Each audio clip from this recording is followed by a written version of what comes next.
Welcome, everyone. Good morning, good afternoon, and good evening. And we have the registrants from Europe, North America, and Asia, and perhaps some of them will join us in a few minutes.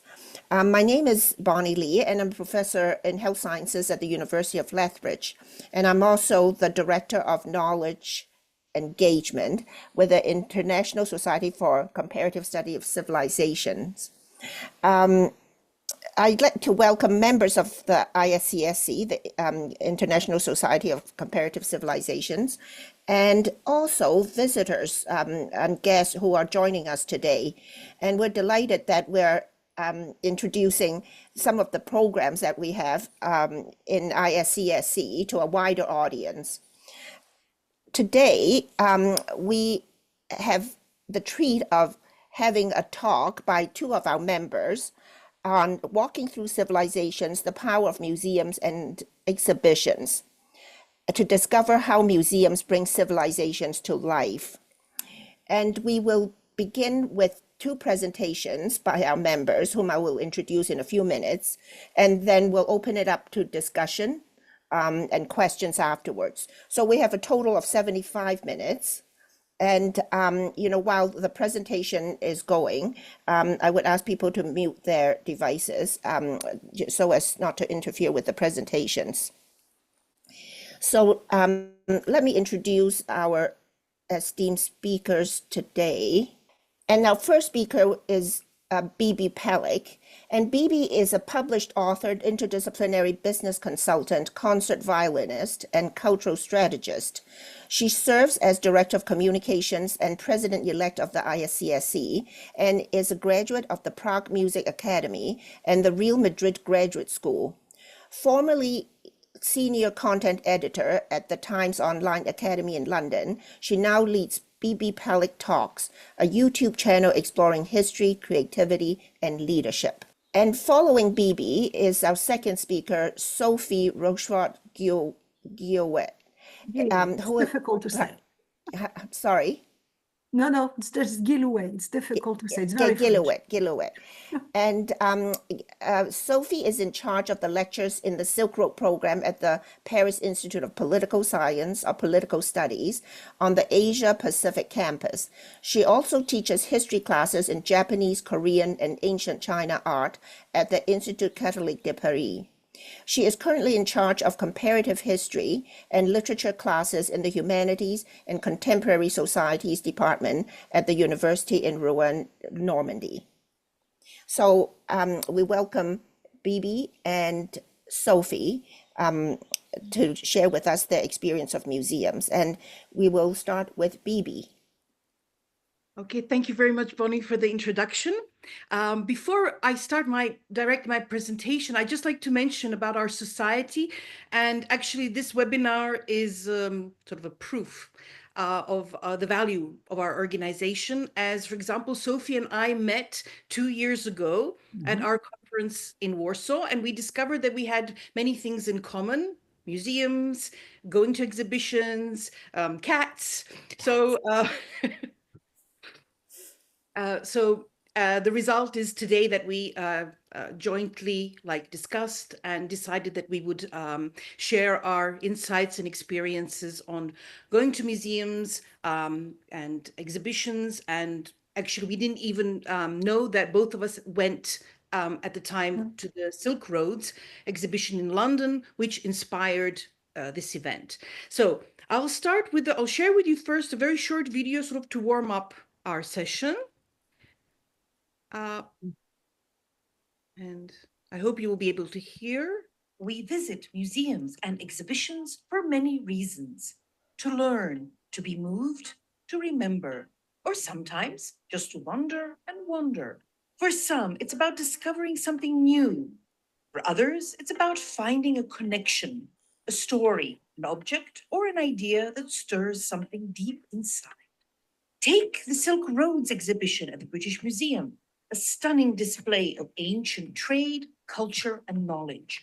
But more than that, it was a journey across deserts, seas, and centuries, showing how civilizations have always met exchanged, and transformed each other. Because civilizations don't grow in isolation, they evolve through encounters, through dialogue, curiosity, and shared ideas. That's what exhibitions make possible. They bring the past into the present and let us walk through history with our own eyes. In these spaces, we don't just observe artifacts, we step into the lives of those who came before us. We begin to see the patterns, the beauty, and the complexity of civilization itself. Museums are not just buildings, they are bridges between people, places, and time, a mirror to understand ourselves, and a window into the wider story of humanity.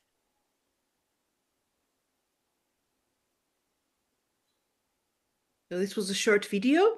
I will talk to you today about the regular visitor. So Sophie will continue from an academic aspect, and I'm from a visitor who sees a poster, comes to visit a city, town, sees a poster and goes to an exhibition. I chose actually a few, I think 5 exhibitions that I've seen in the last years to explain why I went and what I experienced.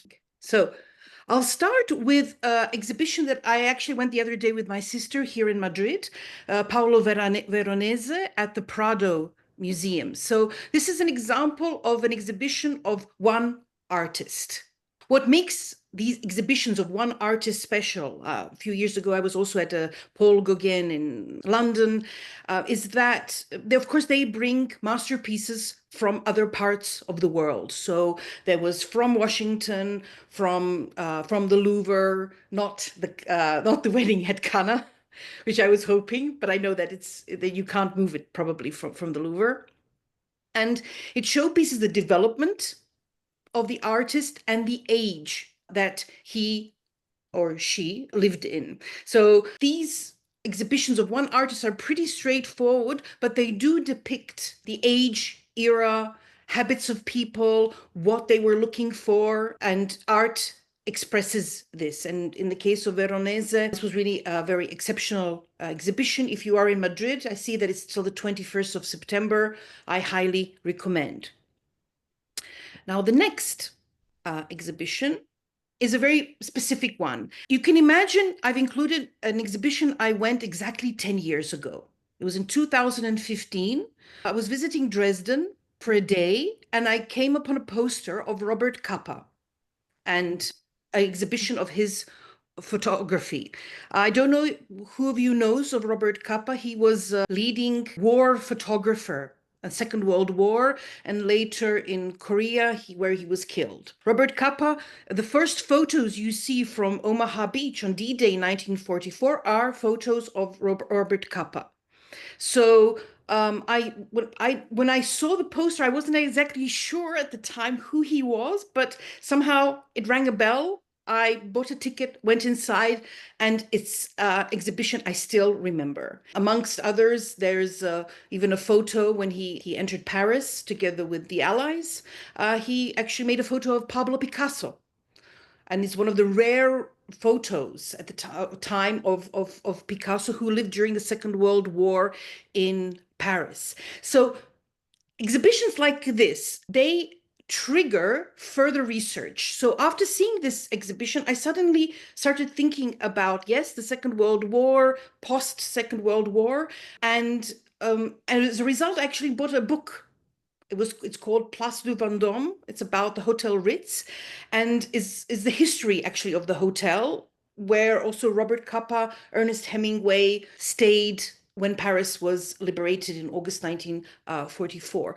So this exhibition covered a very specific period in history, but it opened doors about seeing images from Omaha Beach to post-Second World War Europe, and brings back that time in a very lively way. So the next exhibition is the Morozov exhibition in Paris.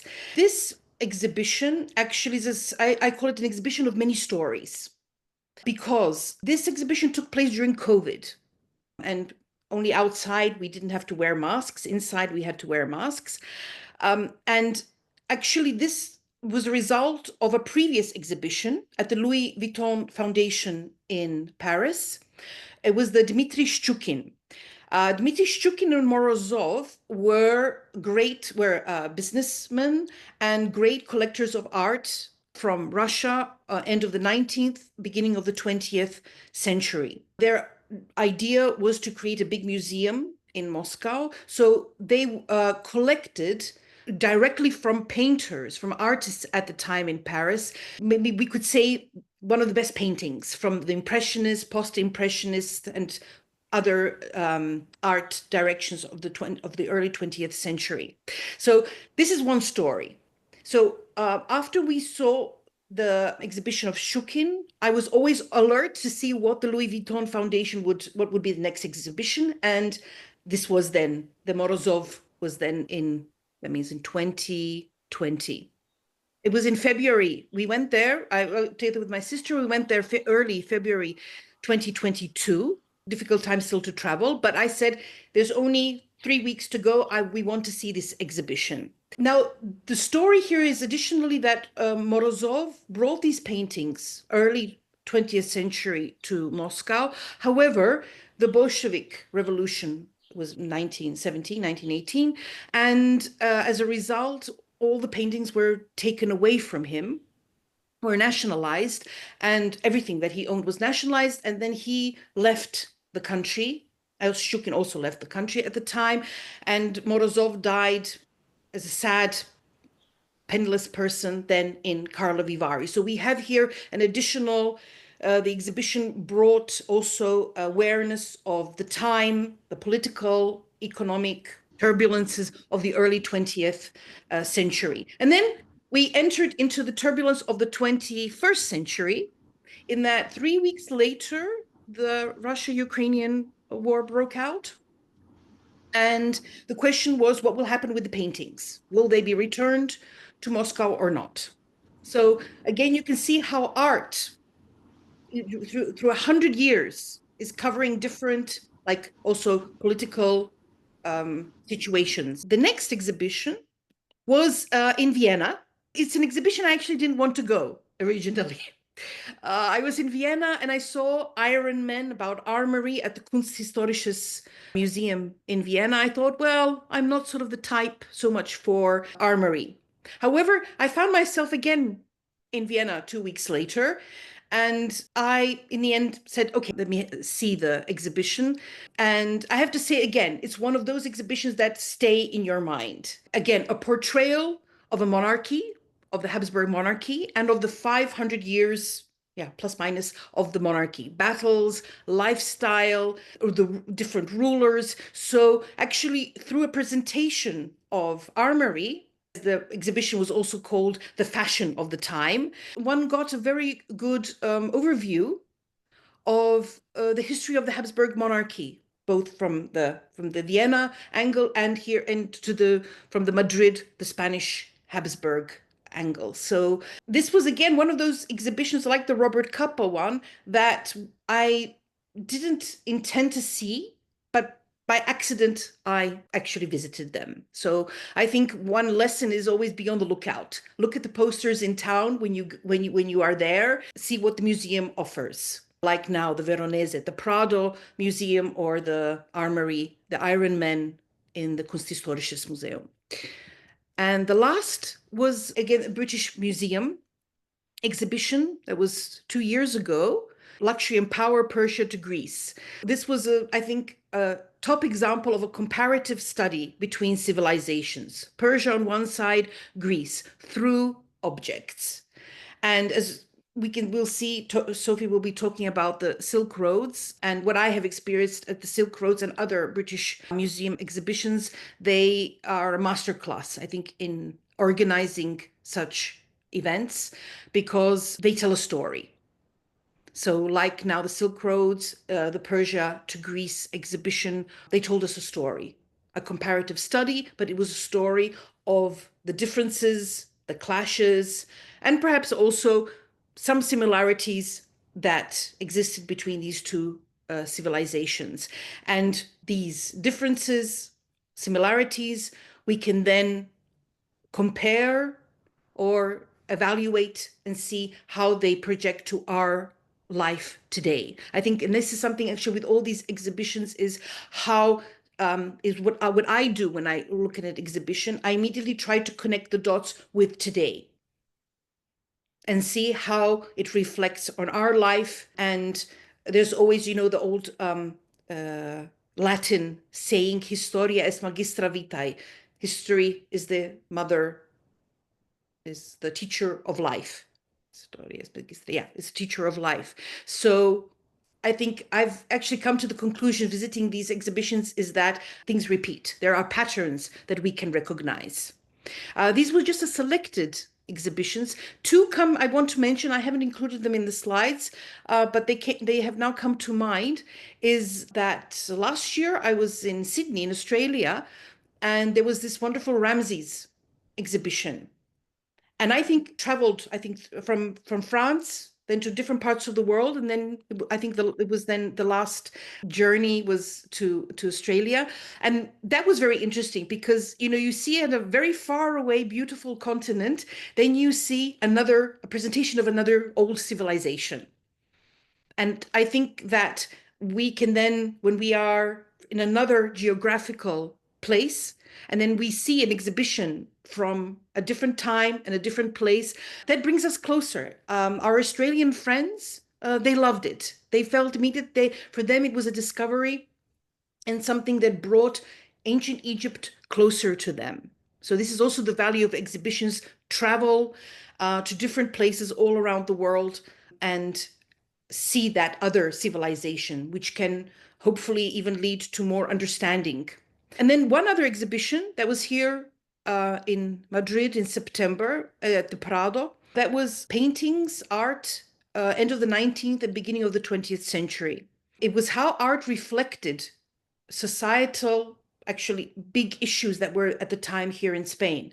And I just moved then to Spain, and I knew a bit of history, but that exhibition really brought to me, actually, and even now in hindsight, now after nearly a year, it helped me understand Spanish people, Spanish culture, Spanish history, Spanish politics. And that is the value then of exhibitions, is that they help us understand all these, they may help us understand all these factors actually that make up life, or our life on Earth. So this would be my sort of part. Thank you, Bibi. Now, Sophie is going to share with us her museum experience. Yes, and what's very interesting, we didn't discuss that, but I'm going to talk also about the Greece and Persia exhibition, which was a very, very striking one. So the idea was to try and assess the impact of museums and exhibitions, starting from the very first exhibition on the Silk Roads that took place. And the poster behind Bibi, you just show, you could see camels and dunes, and yet there was a subtitle. It was an invitation to think beyond silk and spices, to broaden the vision. And of course, when we think as academics about museum, there are sources. But if you remember, Clio, the muse of history, is the daughter of Zeus and Mnemosyne. So we have to rely on memory. We tend for quite a long time to consider that in order to meet Clio, we should go to libraries. And now I think we might meet her also in museums, and for several reasons. As you know, there is no experimentation possible in social sciences, in history, and museums are places where you can go, you can take your friends, your students, your children with you, and there are places where clues can be found. If you don't come only for the sake of beauty and learning about history of art, it's also, when carefully displayed and documented, where we can see history in the making. And it's very ambitious, and it was the point of this exhibition. in order to understand why museums are so important to understand civilizations and also a powerful tool for teachers, we have to go back to the origin of museum, you know, end of the 18th century, beginning of the 19th, from private collections and conquest. They were open to general public, the Louvre, by Vivant de Nont, for instance, with three purposes: conservation, documentation, and, of course, educational purposes, made all these works of art available, and also the narratives that would go with them. Until the midst of, let's say, the turn of a century, we might say, 2000, you had departments, specialized museum, the Guimet, the Cernuschi, when it comes to Asia, and in huge museums such as the British Museum or the Louvre, you had departments and rooms. In Berlin, you had the Mesopotamian, you had the Greek rooms in the British Museum, the Egyptian rooms in Paris. And the trick was to gather objects to make sense, borrowing from different collections, not to use the museum as you would use as a book, a monography, but to have a vision, a broader vision. The best example or image I could use is Henry James, the image in the carpet. If you see something from very close, you won't get the whole picture. If you collect many things and you take a broader view, then you will encompass so many things that a meaning will appear. And another change was that for quite a long time, you had dates and chronology, landmarks and turn points, the fall of the Roman Empire, the fall of Constantinople, the constitution of a Mongol horde and all that. It all was challenged in the 20th century with l'École des Annales, Bloch, Febvre, and also somebody we know, Fernand Braudel, who mentioned le temps long, millennium, not century, not the century of Augustus, the century of Pericles, or the Quattrocento, but the time of the cathedrals, 1,000 years in many countries. And he also defined something which is important when it comes to economy in history, the idea of économie monde. We can't translate it as world economy. It has a different meaning. An économie monde is a coherent economy space, which is not limited by boundaries, nor frontiers, nor borders, and driven by some sort of a global dynamic, some sort of an early globalization. And he did that in his PhD when he studied the Mediterranean Sea during the reign of Philip II of Spain. So now you have broader spaces, you have connections, and you have also broader times, a timeline which is not limited to the century or a year or an event. For quite a long time in France, we had a collection in Gallimard. It was these days who made French history. So Marengo, Waterloo, and so on, or Bouvines. And now we have this broader perspective. Of course, we have, as professors, also to rely on books, but we know since internet that images are striking, and works of art in museum are telling things to people who are digitally fluent now. And if they can't come to a museum and have a direct experience, the museums can come to them. We'll see several examples in this presentation. You can stay at home. We saw that during COVID. And yet you can visit places or understand a lot about the Silk Road. So you come to participate in something, not only to learn. You have an immersive experience. In the Silk Road, it was amazing because it was one huge hall, and you go from Nara and Elgo all the way to Highland. And also, since this experience of a social media, if you want to reach out to younger audiences, you have to understand that people come to experiment, to experience, to connect, and to share. So you need to provide them with elements they will take with them afterwards to bond to a culture, something they didn't know before. So at the same time, you need, of course, a very strict academic and authoritative voice and narratives. And this idea of storytelling is something that's very important and taken into account by curators, but also by professors, to attract the attention of students and to try and make them understand what a civilization is about. More inclusive on this question of civilization clash we had for some times, even though some realities can be occulted. So for instance, in Nantes, in France, we had an exhibition on how the Mongols changed the world.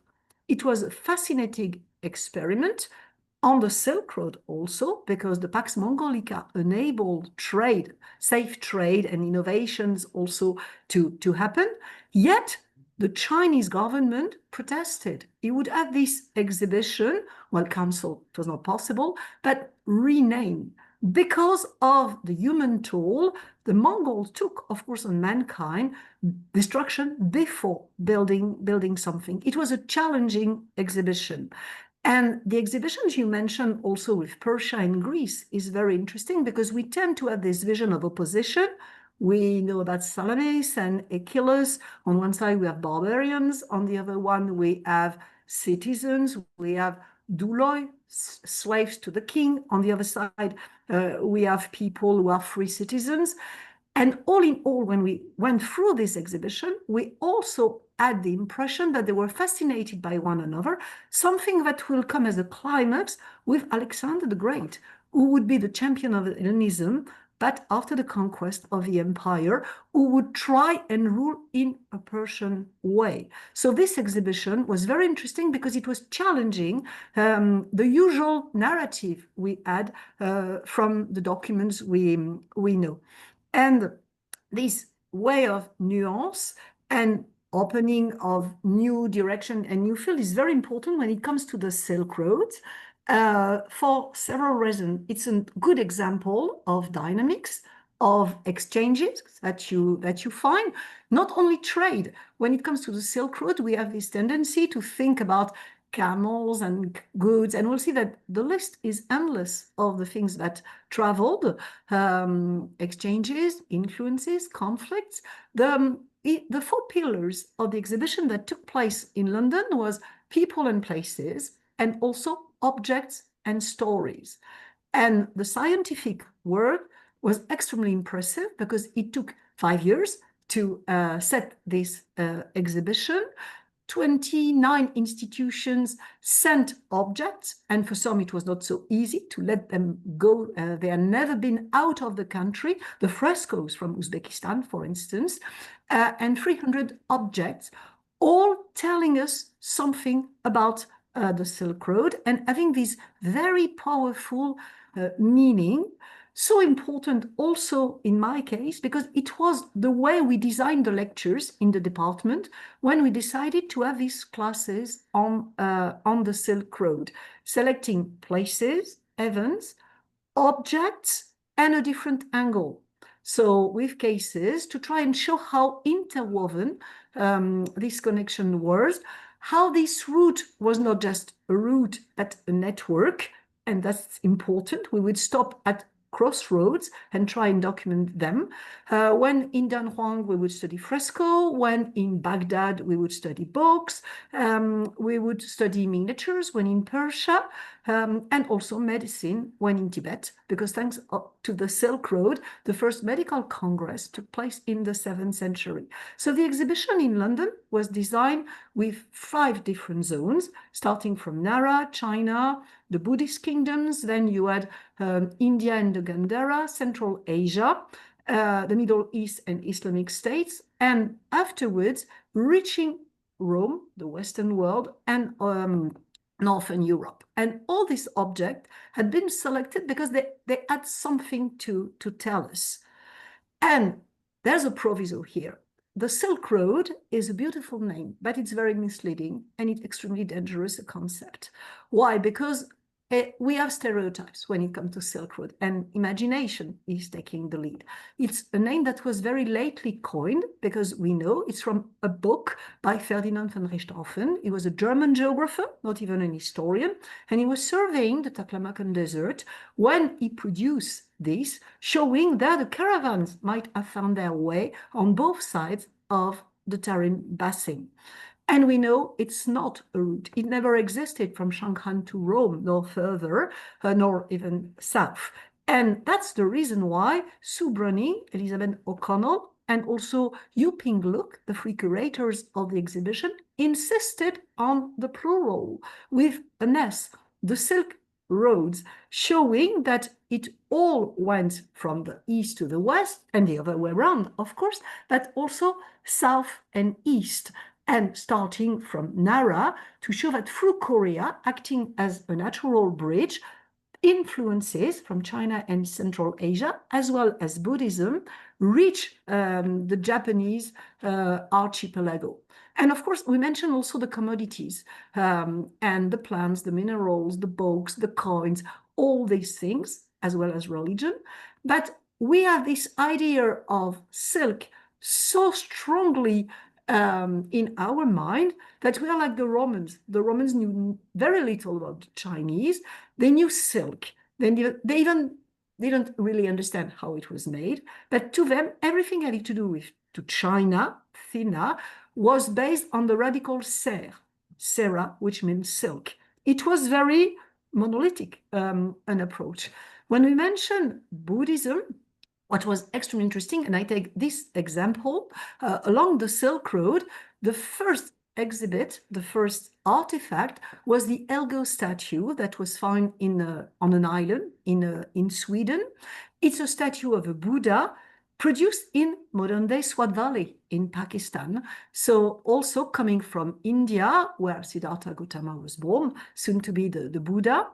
It went all the way through the Gandhara region, and the importance of Gandhara and Kusha is important, through the Taklamakan Desert, reaching Korea and Japan afterwards, after China.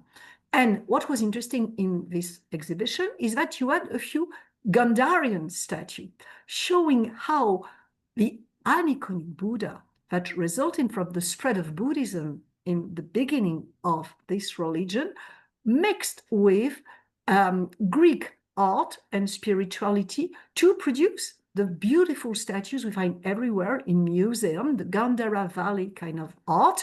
You find some in Lahore, you find some in Japan, in the Musée Guimet, with statues showing the Buddha, but with Greek features, draperies calling to mind the art of the Hellenistic era. And sometimes you have even funny things, such as the fact that sometimes the Buddha is protected by a bodhisattva or a protector. The most famous is Vajrapani.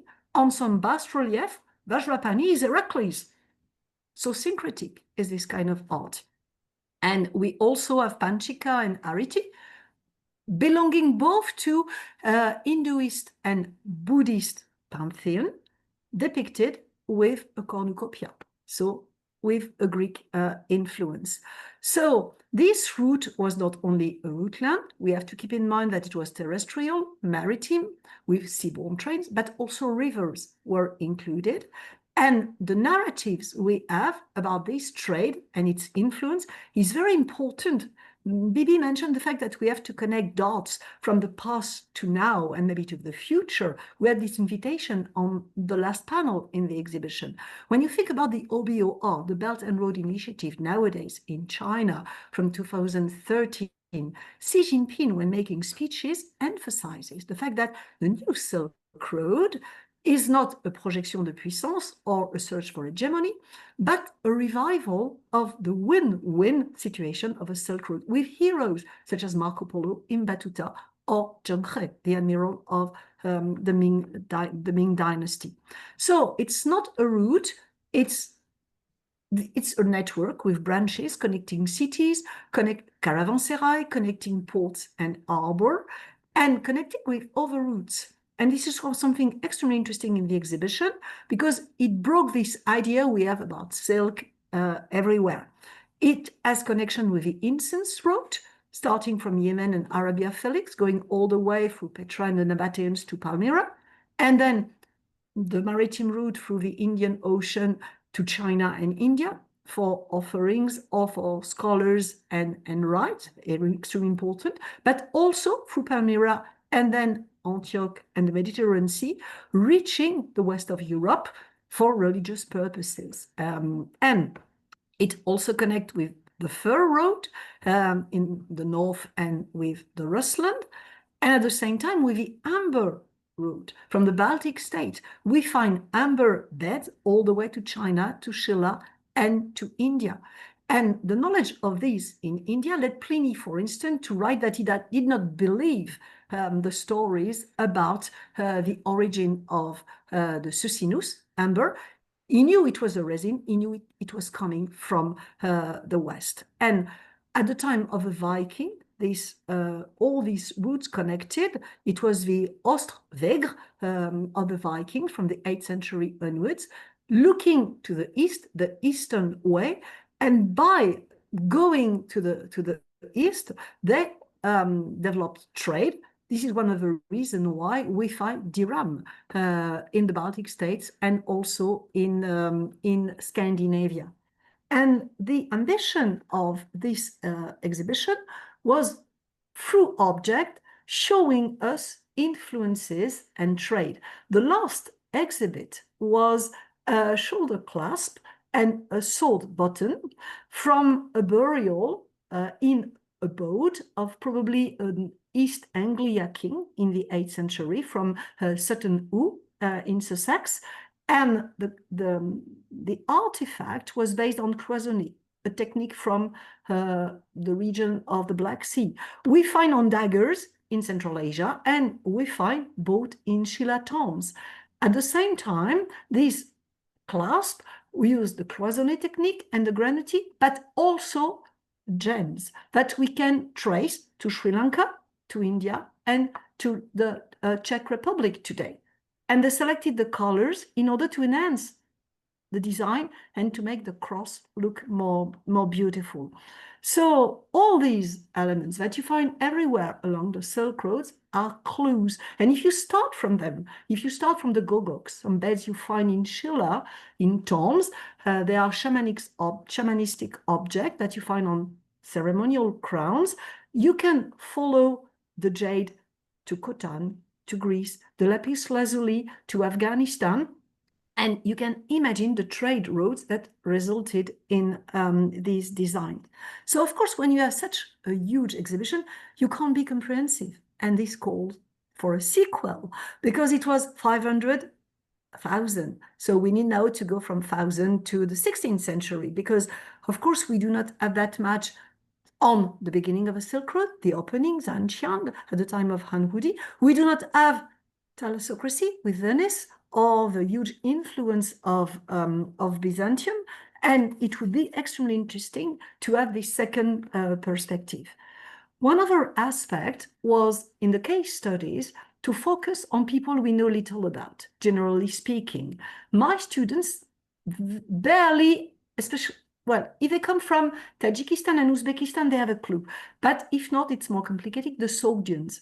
The Sogdians, between the 6th, 7th to the 8th century, were extremely important on the Silk Road. We find them everywhere. They were traders, they were polyglots, they were born traders. And we find them as influencers along the Silk Road. That was the title of an exhibition that took place at the Met 5 years ago. We know their place where they were, but they were very much on the move along caravans. They would go all the way to China, especially at the time of Tang China. We find them in Marakanda, which soon will be the Samarkand, the one we know from the Timurid. And we find them, for instance, as Minchi, the funerary offering, the statues that we saw in the Silk Road exhibition, but also in the permanent collection or during the exhibition that took place on the Tang dynasty. They have deep-set eyes, high noses, a kaftan, an energetic attitude. They have camels, depicted very often in Sansai, kind of glazed pottery. And they showed the importance of taking along with dignitaries and royalty in the afterlife characters that were important in the trade and exchanges at that time.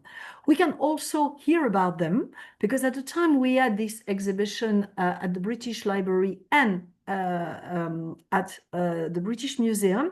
You could go and see some manuscripts that were found in Danhuang in a cave that had been sealed in the Mogao caves in the 11th century and reopened.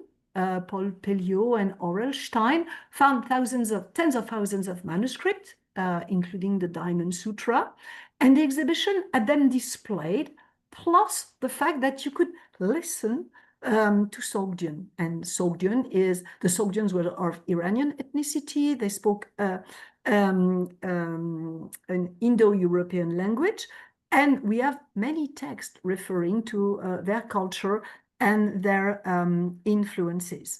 We see them also in this huge exhibition, thanks to the frescoes. The one with the elephant we saw on your slides, on your short presentation, Bibi, it's Warkuman, Ezekin, we are in 660, and very soon the Sogdians will fall to the Islamic conquest. Fall of Bukhara is 709. And he depicts himself as a king receiving ambassadors from Tibet, from Korea, from China. We know them from their outfits. And on the 4 different panels, we have references to the north, the south, the east, and the west. And the reach of his power, which is quite very interesting. We find also references using shipwreck. There was this Belitung shipwreck depicted in the exhibition. It's a dhow that sank in the Java Sea, close to the island of Belitung, and it was full of 6,000 pieces of porcelain, which show us they left probably from Guangzhou, the south of China. They were shipwrecked there. They were on their way back to Basra with porcelain that were designed and thought adapted, the supply to the demand, for the Arab and the Persian, for the Sunni and the Shia. And the text and the illustrations were different. And it's very interesting because some gold objects were also found, probably as diplomatic gifts, and they were on display also here. So to wrap up a little what I've said, why go to museum, especially when you want to prepare a class for students? First, because it sparkles curiosity.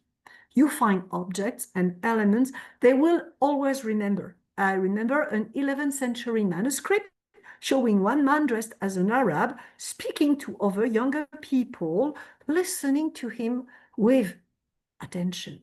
And I said, who are they? And nobody had a clue.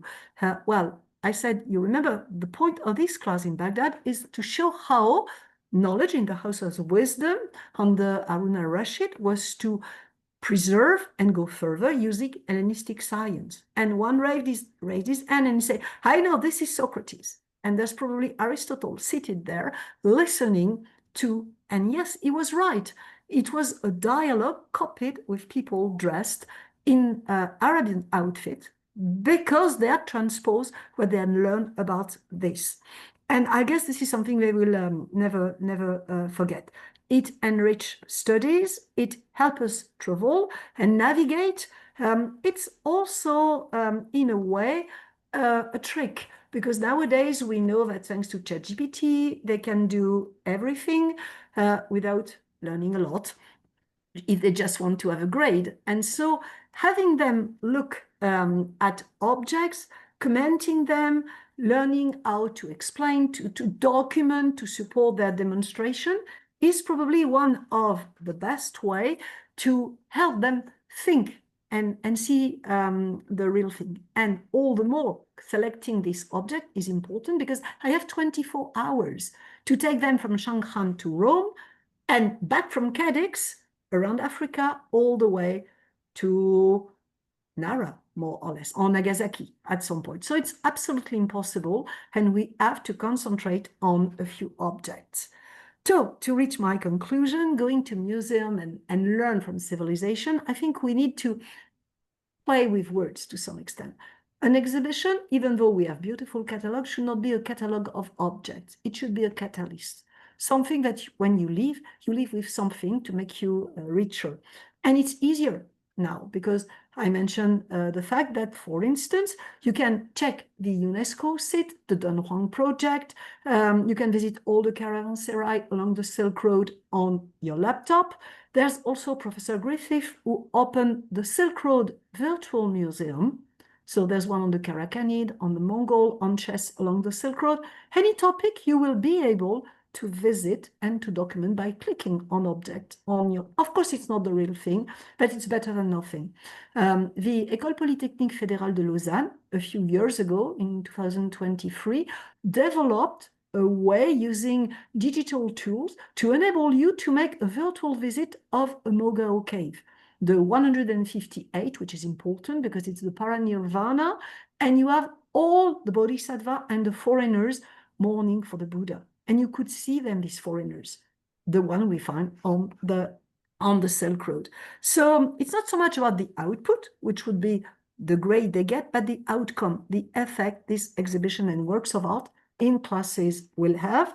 It's not about the quantity, but the quality of what they will recall, and not the volume, but the value. And we try and be innovative. For instance, before each class, I told Bibi that, I send them music to be in the mood. If we are to study about the Silk Road in the Tang Dynasty, as well as what they did in the British Library exhibition, I make them listen to music from the court so that they understand how the Sogdians would dance, for instance, on this very specific instrument of the moment. And this, so strong is the power of these artifacts that you can evaluate not only the effectiveness, what they learn, but the efficiency, what they will keep, and probably, I guess, treasure in their future lives as students.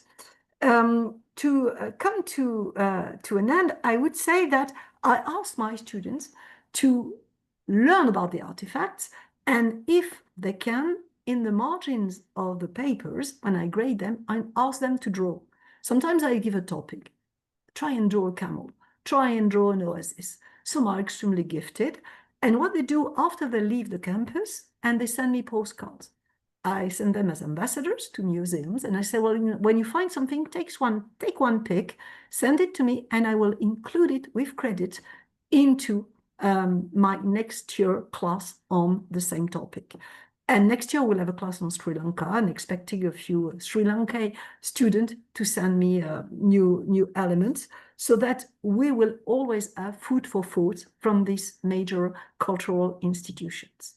And thank you. I've been a bit long, Bibi, I'm sorry. Thank you very, very much, Bibi and Sophie.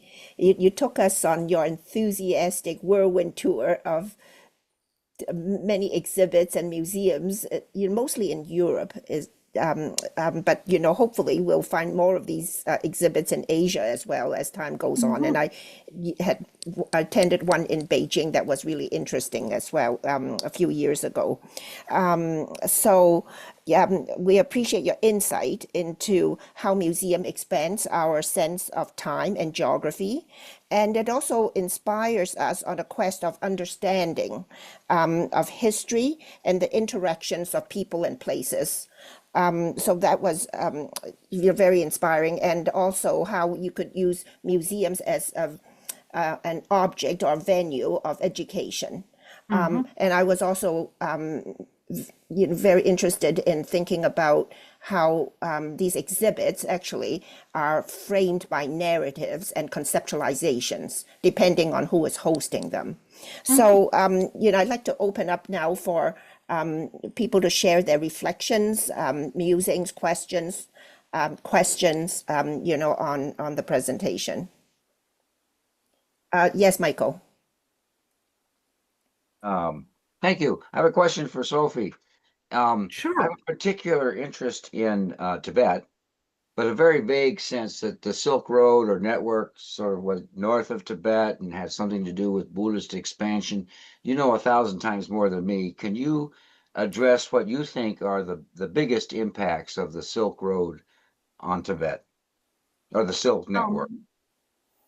The network, the angle we took was medicine, because it really exemplifies the way trade brought together ideas and also under the patronage of kings. It was before the time of the theocracy and the Dalai Lama. In the 7th century, a king married a Chinese princess, and she brought with her some physicians. And they decided to use the bone traditional medicine they had along with Chinese medicine. They asked some Indian physicians to bring their knowledge about Ayurvedic medicine. And at some point, I think it's 732 or something, they had a medical congress. And they asked physicians from Arabia and Persia to come and bring their knowledge about the Hippocratic and Galenic corpus that had been incorporated and better and put forward. And the Tibetan medicine is a medicine based on all these aspects, plus the fact that you need to take pills, and it's an holistic approach. You need to be your body, your soul, your heart, everything as it's based on the theory of humors. Also, you will take pills, quite difficult to swallow, but each pill should include one element from fauna, one element from flora, and another one from mineralia.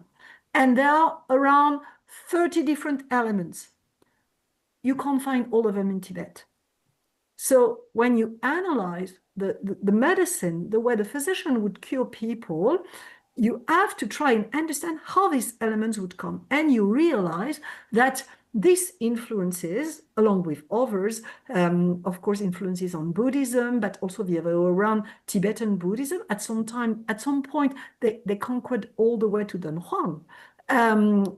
This connection enabled them not to be a small kingdom lost in the middle of mountains, some sort of Sri Lanka,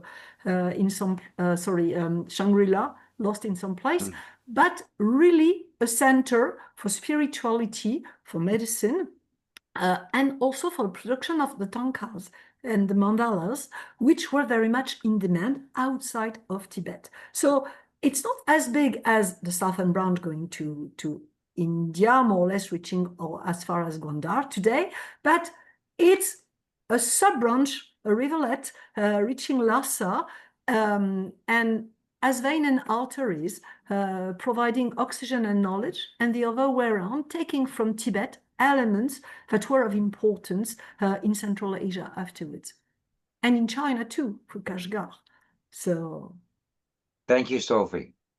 Means wisdom to me.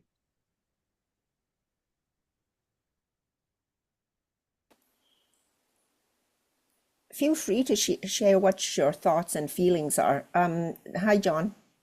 I just have a comment. I just want to make people aware. You know, I don't know how many of you, if any of you, have ever gone to Korea. Well, I'm Sophie, I suspect, but Seoul, Korea has incredible museums, just incredible richness. Oh yes. And one might, I don't know, in our conference, one might want to add a day or something, but I mean, it's worth spending some time in Seoul if you're interested in museums, because they are like Austria. They have decided to use their museums as a way of identifying and building and on the future, not just the past. So people should be aware of that when we take that trip. Yeah, the National Museum of Korea is doing an extraordinary work on all this, also because they had decided to use culture as a way to promote reunification. We have more in common than what separates us. And of course, it's not that obvious. And they also try and connect what has been the Seladon, the Shilla period, to modernity and the Hallyu, the K-pop, many things in order to promote this Korean culture, which has this extraordinary soft power. But it's also based on the richness of their cultural heritage. Sure. Mm-hmm. Any other thoughts and reflections? I've always thought of visiting a museum as a religious experience, you know, because of the silence, the reverence when we stand in front of objects, and it is a contemplation, you know, of these objects. And I wish afterwards, you know, there would be maybe small groups, maybe led by a docent or a student, you know, for us to discuss, because I think in our day and age, we're all hungering for connection, interaction, and I wish, you know, we could do that. So maybe we could try it out a little bit here. You know, what comes to mind? Yes, but I think also that this idea that Bibi was right. Most of the time you go and see things you know about because it's comforting. I say, oh, this one I know, this one I know, this I connect with that. But the challenging point is to go and see things you are not attracted to, you even dislike, because it can change your point of view, or it can make you reflect on the reason why you didn't like it, or why you were reluctant. Some of my students are not interested in economy in history. They know this is all about history and facts and all that. Yes. But history of the economy, and we'll leave that to the economist, and we are not interested. And you can't disconnect. So all these supporting sciences that we also inherited from the École des Annales are extremely important to cover all the different fields and aspects. Yes. And that's important. And museum can be great feeders and providers of ideas, to take notes and say, well, this I include to my class, or this I will discuss with my students, as some sort of riddle sometimes, because they are very, very happy and agile in considering this object as clue. And then the class can become some how to solve a problem. How did this object arrive in this part? What does it tell? What's its importance or not? In fact, during the time of COVID, we had classes. We have reading seminars along with the lectures, and we decided to work on amulets, you know, to keep evil at bay. It was amazing because we had never done that before. And the students made theirs. We wrote text about, we read about the different way of keeping ghosts and viruses at bay. And it was quite interesting because it fit the very moment. Something we didn't do the following year. We did something more, I wouldn't say serious, but more to the point. But it was something at that time that connecting with what they were living through, and also connecting with their future, especially as we were teaching online. So to try and keep them awake was quite difficult. Yes. I The want to power of mention objects. I want to mention quickly another exceptional museum of which I know very few, but that's the Museum of the Atomic Weapons in Nagasaki, Yes. Japan. Lynn Rhodes and I visited there about 2 years ago, and it is very powerful, as you can imagine. And I'm sure you all know many others. John.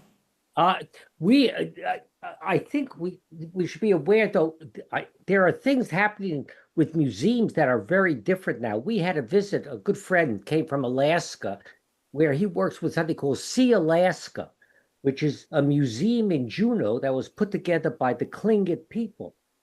And it's a fabulous museum. But in discussing with him, it was interesting. He says it has two dimensions. The museum and its exhibits are basically visited by tourists in the tourist boats that go to Alaska.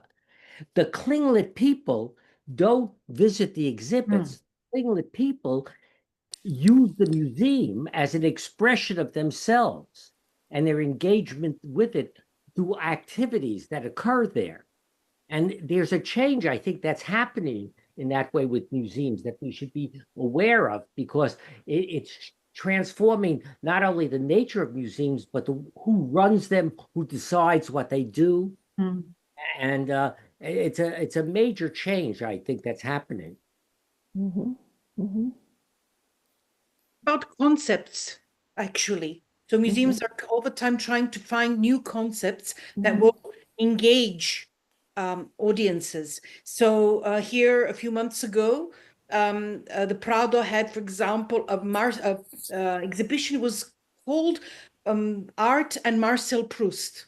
So actually they created an exhibition based on Marcel Proust's book, In Search of Lost Time. They he mentions artworks, objects, and they brought from different parts of the world actually objects that are mentioned in the book. And that was the exhibition. And I found it fascinating. I only read the first part of his I don't know how many parts there are actually of Marcel Proust's research last time. So I only read the first one. But museums are coming to are trying to find new concepts. Or here also the Prado had on no, it was the the Bornemisza Thyssen museum in Madrid had about Gabriele Münter, a German painter in the first half of the 20th century. And parallelly, because they showed silent movies. That means art from different genres that was created at the time so that you get a full picture of the time. So these are these concepts that are, but unfortunately, there's this negative side. I don't know if you've heard, it was the day before yesterday. So museums are encouraging actually selfies as a way of promotion. And what happened at the Uffizi in Florence was that a visitor was playing around with a selfie, fell into a painting. Yeah. And damaged the A painting. scratch on the painting. Yeah. So this is also something that the museums are coping, are dealing with. Yeah, I have a thought. This is such a well-traveled group, and I love the suggestions that people brought up. And I wonder if we could add kind of an appendix, to the web page that you will be showing your presentation with museums that you people have visited, and what they got out of it. I mean, that would be wonderful. Like in Korea, I would be very interested to see what John recommends and say a few words about, what you got out of it, or the Proust, exhibit, maybe we could add an appendix to that page. Okay, yes. But also, including follow us on our social media, because we try to post also exhibitions or events that would be interesting. Like, so, because it's also a question of finding out. How do you find out? Yes.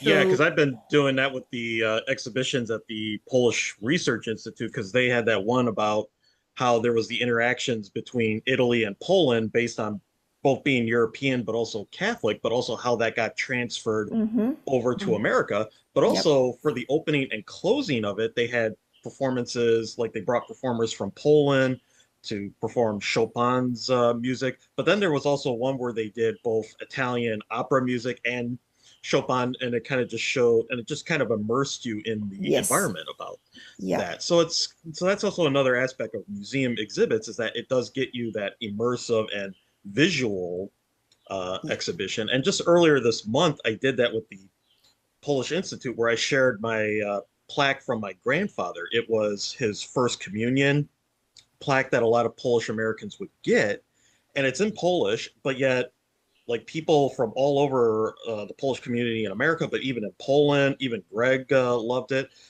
They just loved it. And then people were even sharing, like, oh, one woman even shared a picture of her father's first communion in 1934. So it's like, so you kind of get this sense of like connection here. And it's just, sometimes it can even be like stuff that we have in our own family histories that can tell that story that is. And as I kind of been saying to you, Bibi, it's like civilization is not just the UNESCO sites, it's all around us, really. And it's just these dynamics are all over the place. So even if we have that like 100-year-old log cabin on the outside of town, that still tells us as much about civilization as the pyramids. And I think, and since we're like spread all over the world, if we can share some of these more local stories, like I have done with some of the stuff in my area of Detroit, because there's a lot of history besides just the auto industry. But if we did that, then that also kind of helps expand even people's perceptions of what civilization means and what we're doing. So That's fantastic. That's great. And objects are evocative, you know, and I often feel so full after visiting a museum, you know, and I am longing to have somebody to process my experience with. So, you know, what you said about, you know, how that metal, you know, an object, you know, would spark other people's experience and sharing their histories. That would be so great if we could do that some more. And that's part of the immersive experience. Yeah, Bibi, if you want, I can even share the posts of my grandfather's object because it does still carry like cultural things on the ISSC Facebook page too, if you want. Yes, yes. Because you're Yeah, right. Really. Like we discuss usually the big, or sometimes the big picture, but actually it's local. It tells us a story of a yes, civilized culture and civilization. yes, absolutely. You know, the journeys, right, you know, the cross-Atlantic journeys, immigration. These things are so important. Yeah, in So, fact, mhm, oh, I'm go sorry. ahead. Yeah, I'm even working on a webinar early in October, kind of just showcasing this connection, like how these cross-cultural entities, mostly dealing with the Polish community, because I'm trying to get people in Poland more interested in this. Because I noticed that when I was talking to Greg's colleagues at the Warsaw conference, they were just so interested in the Polish community in America and how it operates. Like, oh, do you people still have like a concept of yourselves as Polish? I'm like, yeah, actually, we do, and you still will see a lot of the Polish influence here. In fact, I often joke like half the time I didn't feel like I was in a foreign country. I just felt like I was in more deeply embedded in one of the Polish communities here half the time. So Well, Joe, a I last just wanted to comment from mention Joe. just all I wanted to mention to Stephen that if you take another art form, which is music, that it's unusual in many ways, I suppose, that the Polish national anthem mentions Italy. You were talking about the ties between the two, and in music we can see that as well. yes, in fact, that was actually mentioned at the one exhibit that I just mentioned, the closing ceremony. They actually had like uh, ambassadors from all over the place, Belgium, South Korea, all over the place. But they actually mentioned like not only is Italy mentioned in the Polish national anthem, but Italy is mentioned in the Polish national anthem, but Poland is also mentioned in the Italian national Yes, anthem. yes. So they were kind of saying like, oh, these are the different cultural connections, and also how the common Catholic faith was a venue for this cross-cultural connection.